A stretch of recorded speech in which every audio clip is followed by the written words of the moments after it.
Hello guys, welcome to my channel. নতুন setup আপনাদের কিরকম লাগছে তা অবশ্যই আপনারা কমেন্টে জানান। আজ আমরা কথা বলবো অ্যাটম নিয়ে। এই বিষয়ে ভিডিওর জন্য অনেক কমেন্ট আসছে আমার কাছে।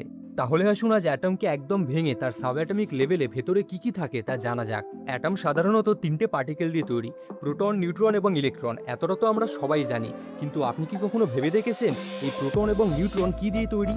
অথবা প্রোটনের চার্জ সবসময় পজিটিভ এবং নিউট্রন নিউট্রাল কেন হয়?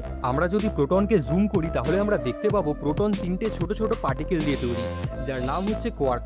এবং এই কোয়ার্কগুলো যাতে নিজের জায়গায় থাকে তার জন্য একটি এনার্জি এই কোয়ার্কগুলোকে ধরে রেখেছে, যার নাম হচ্ছে গ্লুয়ন। এই গ্লুয়ন কি তা জানতে হলে এই ভিডিওটি দেখুন, কনসেপ্ট একদম ক্লিয়ার হয়ে যাবে।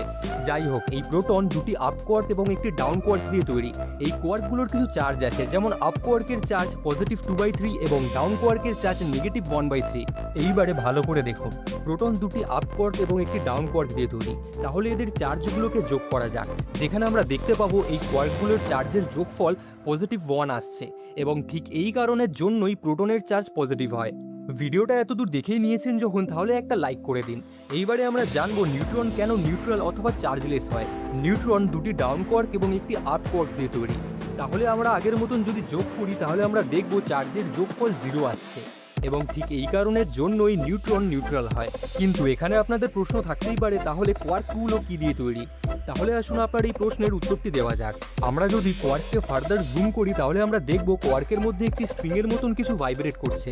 এই স্ট্রিংটির স্পেসিফিক ফ্রিকোয়েন্সির উপর নির্ভর করে যে পার্টিকেলটি আপ নাকি ডাউন কোয়ার্ক হিসেবে নিজের প্রপার্টি শো করবে। আজকের ভিডিওটি কীরকম লাগলো এবং নেক্সট কোন বিষয় এরকম ডেপথে ভিডিও দেখতে চান তা কমেন্টে জানান।